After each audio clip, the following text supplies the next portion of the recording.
मैं एक बार फिर कुछ नई बातें लेकर के आपके लिए हाजिर हूं। आज मैं बात करना चाहता हूं कि जीवन को आप किस तरीके से सुंदर बना सकते हैं, एक सही दिशा दे सकते हैं। कई बार हमें अपने जीवन में सही दिशा नहीं मिलती है। आपने अक्सर देखा होगा कि सुना भी होगा कि फला व्यक्ति बहुत मेहनत कर रहा है, फला व्यक्ति ने बहुत मेहनत की लेकिन उसको उसका कोई फल नहीं मिला।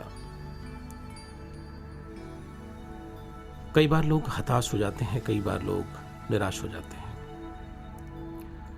कई बार लोगों को लगता है कि चाहे जितनी भी हम मेहनत कर लें उसका कोई लाभ नहीं होने वाला, हमारे परिश्रम का कोई मूल्य नहीं है। कई बार ऐसा लगता है कि जिंदगी व्यर्थ ही चली जा रही है, बीतती जा रही है, उसका कोई अर्थ नहीं है। ऐसा लगना लाजमी भी है कि जब जीवन निरर्थक मालूम पड़े तो निश्चित रूप से आप एक गहरी निराशा से भर जाते हैं और इस गहरी निराशा का परिणाम है कि आप जिंदगी से उम्मीद खो बैठते हैं।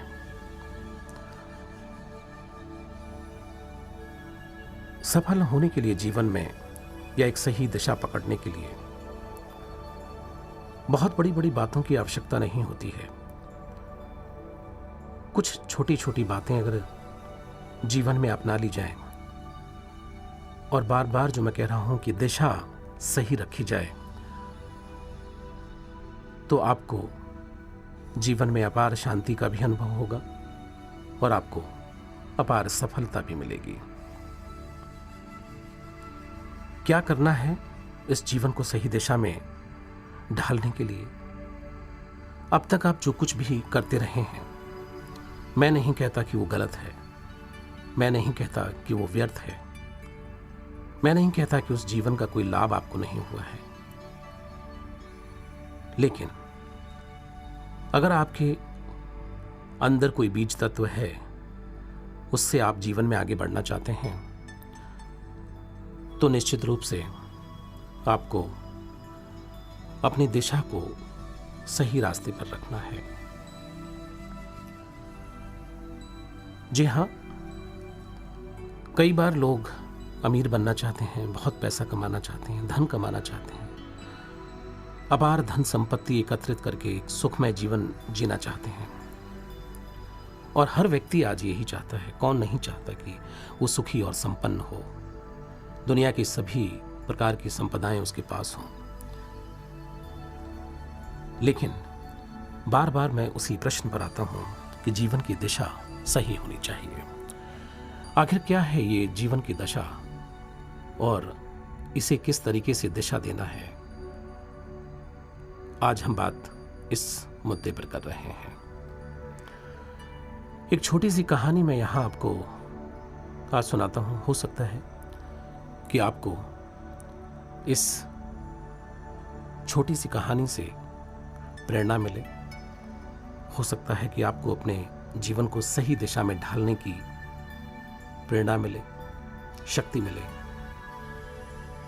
और यह भी हो सकता है कि आपका जीवन सुख समृद्धि से भर जाए। एक बार की बात है कि भगवान श्री कृष्ण और अर्जुन चले जा रहे थे और जब वो एक गांव से गुजरे तो वहां उनको एक दीनहीन बूढ़ा ब्राह्मण उनसे टकराया और वो दीनहीन ब्राह्मण घनघोर कंगाली में, घोर गरीबी में अपना जीवन व्यतीत कर रहा था। उसको देख करके अर्जुन को दया आ गई।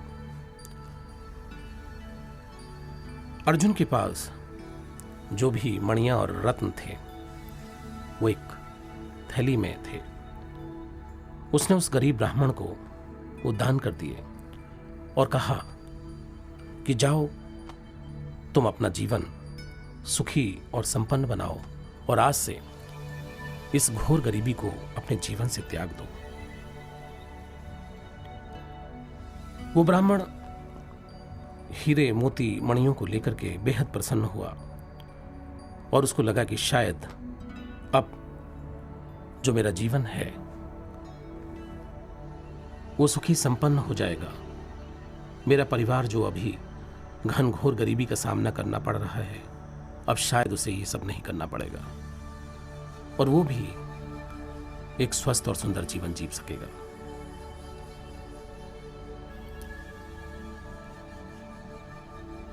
लेकिन विधि के विधान को कौन टाल सकता है? वो बूढ़ा दीनहीन गरीब ब्राह्मण जब वो अपने घर की तरफ जा रहा था तो रास्ते में एक जंगल से गुजरते हुए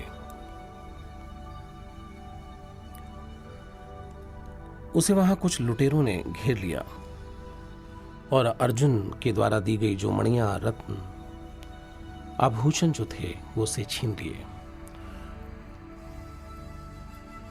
अपने साथ हुई इस घटना के बाद वो गरीब ब्राह्मण बहुत ही दुखी हो गया और उसने आकर के सारा का सारा वृतांत, सारी की सारी कथा, सारी की सारी बात, सारी की सारी अपनी पीड़ा अपनी पत्नी को आकर के उसने सुनाई कि आज मेरे जीवन में बहुत बड़ी घटना घटी, मेरे भाग्य का उदय हुआ,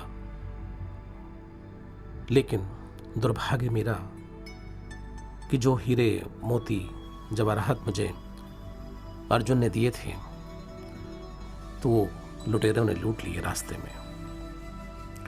बहरहाल वक्त गुजरता गया और वो दीनहीन ब्राह्मण, गरीब ब्राह्मण फिर अपनी पूजा पाठ, जो भी उसकी जीवन चर्या थी, उसमें वो जो भी वो अर्जित कर पाता था उस हिसाब से वो काम करने लगा। कुछ समय बाद उसकी मुलाकात फिर एक बार भगवान श्री कृष्ण और अर्जुन से हुई। अर्जुन ने जब उस दीनहीन ब्राह्मण का यह हाल देखा तो वो बहुत दुखी हुए। उन्होंने कहा कि ये तुम्हारा हाल क्यों है? क्योंकि मैंने तो तुम्हें धन धान्य से संपन्न कर दिया था, तुम्हारे पास तो बहुत संपदा होनी चाहिए थी, फिर ये घनघोर गरीबी क्यों? इस घनघोर गरीबी में जीने का अभी तक का कारण क्या है? मुझे समझ नहीं आया। उन्होंने कहा, महाराज आपने तो मुझे दिया, लेकिन कुछ लुटेरे ने रास्ते में मेरा जो धन जो था वो उसी दिन लूट लिया था और शायद ये मेरा दुर्भाग्य है या विधि का विधान है या मेरे भाग्य में ही चीजें नहीं लिखी हैं। इस बात को सुनकर के अर्जुन फिर बहुत ज्यादा दुखी हो गए। अर्जुन के पास देने के लिए बहुत कुछ नहीं था, लेकिन उन्होंने अपनी जेबें टटोली और वहां उसमें एक मणि, जो कि बहुत ही मूल्यवान मणि थी, वो जैसे ही अर्जुन के हाथ पड़ी तो उन्होंने उस गरीब दीनहीन ब्राह्मण को दे दी और उन्होंने कहा कि आप ये रख लें और जीवन में फिर कभी मैं उम्मीद करता हूं कि आप गरीबी का मुंह नहीं देखेंगे। एक बार फिर वो ब्राह्मण बहुत खुश हुआ, लेकिन इस बार उसने तय किया, उसने कहा कि ये जो मणि है ये मैं किसी को नहीं बताऊंगा और इसको मैं छुपा करके लेके जाऊंगा। और वो बहुत ही सावधानी से घर पहुंचता है और उस मणि को घर में एक पुराने मटके में छुपा करके रख देता है। इस बार उसने इस घटना के बारे में अपनी पत्नी को भी नहीं बताया। उसको लगा कि शायद अगर मैं बता दूंगा तो मेरा दुर्भाग्य जो है वो दोबारा न जीवित हो उठे। वो अपनी योजना बना ही रहा था कि किस तरीके से इस मूल्यवान मणि को बेच करके मैं अपार धन संपदा एकत्रित करके और मैं सुखमय जीवन बिताऊंगा। तो दूसरे और तीसरे रोज की बात रही होगी कि उसकी पत्नी हर रोज जो तालाब पे पानी भरने के लिए जाया करती थी, हर रोज जो उसकी पत्नी नदी पर पानी भरने के लिए जाया करती थी, तो रास्ते में ही उसका मटका जो था वो टूट गया। उसकी पत्नी बहुत परेशान हुई कि तो घनघोर गरीबी है और ऊपर से मटका टूट गया। उसने कहा लेकिन जल तो मुझे लाना ही है, तो क्या किया जाए।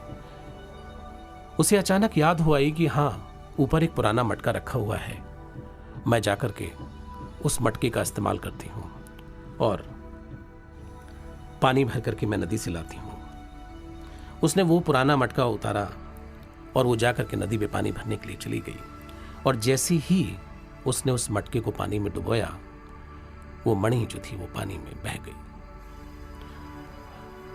वो पानी भर के लाई, और जब शाम को गरीब ब्राह्मण वापस आया तो उस पत्नी ने अपनी सारी व्यथा कथा अपने पति को सुनाई कि किस तरीके से आज जो मटका जिसमें मैं पानी लाती थी वो टूट गया, तो मुझे मजबूरन वही पुराना मटका जो था इस्तेमाल करना पड़ा। ये सुनते ही गरीब ब्राह्मण के होश उड़ गए और उसने कहा कि ये तुमने क्या किया, उस पुराने मटके में तो मणि थी। तो उन्होंने कहा आपने पहले क्यों नहीं बताया। गरीब ब्राह्मण ने कहा कि हाय, ये मेरा दुर्भाग्य कि अब शायद मैं कभी जीवन में धनवान नहीं बन सकता।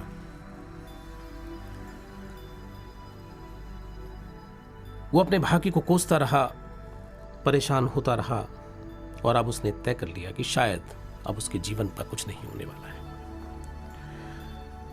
कुछ समय बाद उसकी मुलाकात फिर भगवान कृष्ण और अर्जुन से हुई। इस बार अर्जुन ने उससे पूछा कि अरे, तुम्हारा तो फिर वही फटे हाल है, आखिर इसका कारण क्या है कि मैं तुम्हें सुखी और संपन्न देखना चाहता हूं, लेकिन तुम्हारा दुर्भाग्य तुम्हारा पीछा नहीं छोड़ रहा है, क्या वजह है, मुझे बताओ। उस गरीब ब्राह्मण ने कहा कि महाराज, मैं क्या बताऊं, जो मणि आपने दी थी तो मैंने उसको छुपा करके पुराने मटके में रख दिया था, और मेरी पत्नी उस पुराने मटके को लेकर के चली गई और वो मणि जो थी वो नदी में बह गई। महाराज मुझे क्षमा करें, क्योंकि मुझे अब ये पूरा भरोसा हो गया है कि मेरे जीवन का कुछ नहीं हो सकता। अर्जुन ने कहा कि माफ कीजिएगा, अब मेरे पास आपके लिए कुछ भी नहीं है। जो कुछ मैं आपको दे सकता था वो मैं आपको दे चुका हूं। इस पर भगवान श्री कृष्ण मुस्कुराए और उन्होंने देखा कि अब अर्जुन कुछ नहीं कर पा रहे हैं, तो उन्होंने 2 रुपए का सिक्का लेकर के, 2 पैसे का सिक्का लेकर के उस गरीब ब्राह्मण की हथेली पर रख दिया। गरीब ब्राह्मण ने देखा कि ये 2 पैसे का सिक्का, कभी वो भगवान कृष्ण को देखें और कभी उस 2 पैसे के सिक्के को। उसको ये नहीं समझ में आ रहा था कि भगवान मेरे साथ ये क्या मजाक कर रहे हैं। 2 पैसे का सिक्का, मैं इसका क्या करूंगा, इससे तो मेरी गरीबी दूर होने वाली नहीं है। भगवान कृष्ण ने आशीर्वाद दिया कि जाओ, और गरीब ब्राह्मण जो था इस ऊहापोह में, इस उलझन में सोचता हुआ, विचार करता हुआ वो चला जा रहा था।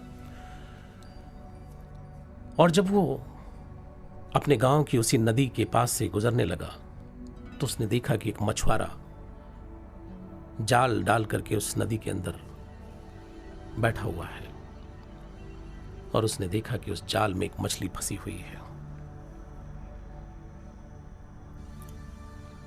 गरीब ब्राह्मण ने उस मछली को देखा कि वो पानी के बिना छटपटा रही है। उसके मन में यह आया कि मैं क्या कर सकता हूं इस छटपटाती हुई मछली के लिए। उसने कहा कि मेरे पास 2 पैसे का सिक्का है, ये मेरे तो किसी काम का नहीं है, चलो आज मैं कुछ नया करके देखता हूं। और वो मछुआरे के पास गया। उसने कहा कि इस मछली को मुझे दे दीजिए। उसने कहा कि आप तो ब्राह्मण हैं, आप तो खाते पीते नहीं हैं, आप क्या करेंगे इसका। उसने कहा नहीं, मेरे पास यही पैसे हैं और इस मछली को मुझे दे दीजिए, मैं इसकी जान बचाना चाहता हूं। उस मछुआरे ने उस गरीब ब्राह्मण को बड़े गौर से देखा और 2 पैसे लेकर के वो मछली उस गरीब ब्राह्मण को दे दी। गरीब ब्राह्मण उस मछली को लेकर के बहुत प्रसन्न हुआ। उसने अपने कमंडल में जल भरा और उस मछली को उस जल के अंदर छोड़ दिया। अब मछली पानी को पाकर के, जल को पाकर के फिर वो उठलाने लगी और ऐसा लगा कि जैसे जीवन उसका वापस आ गया है। गरीब ब्राह्मण अपने घर की ओर बढ़ रहा था कि अचानक कमंडल में एक आवाज आई और जैसे ही उसमें, उस कमंडल में वो आवाज आई तो उस ब्राह्मण ने उस अपने कमंडल में झांक करके देखा तो उस मछली ने वो मणि जो निगली थी वो उस कमंडल के अंदर उगल दी। गरीब ब्राह्मण की खुशी का ठिकाना नहीं रहा और वो इतना खुश हुआ कि वो जोर से चिल्लाया कि मिल गया, मिल गया। और जैसे ही वो जोर से चिल्लाया कि मिल गया, मिल गया, तो उसका घर पास में ही था, गांव पास में ही था और वहीं से वो लुटेरे जिन्होंने उसका धन लूटा था वो गुजर रहे थे। तो वो डर गए। उन्होंने सोचा कि अब ये पूरे गांव को इकट्ठा कर देगा कि हमारे बारे में इसको पता चल चुका है। तो वो सारे के सारे जो लुटेरे जो थे वो पास आए। उन्होंने कहा कि किसी को कुछ मत बताना, ये लीजिए आपका धन, ये मैं आपको वापस करता हूं। गरीब ब्राह्मण के आश्चर्य का ठिकाना नहीं रहा। वो उसको धन लौटा करके वो भाग गए।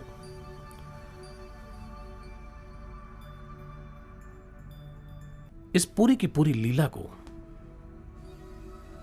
अर्जुन देख रहे थे क्योंकि भगवान कृष्ण उसको दिखा रहे थे।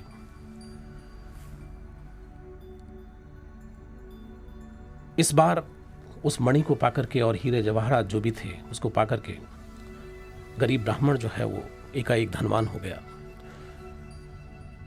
अर्जुन ने पूछा कि भगवान, ये क्या चमत्कार है कि मैंने उसे उसकी गरीबी दूर करने के लिए हीरे जवाहरात, मोती, रत्न और वो मणि भी लास्ट में मैंने उसको दी,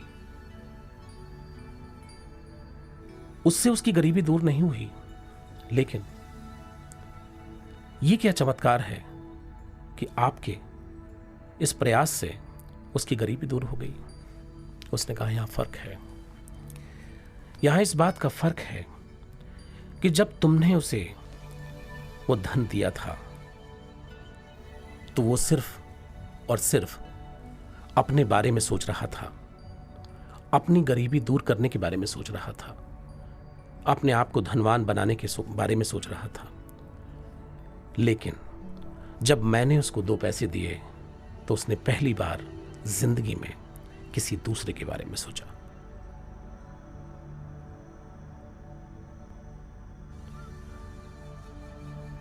जी हां बंधुओं, जब आप जिस दिन अपने से अलग हट करके दूसरों के बारे में सोचते हैं तो उसी दिन आप धनवान हो जाते हैं।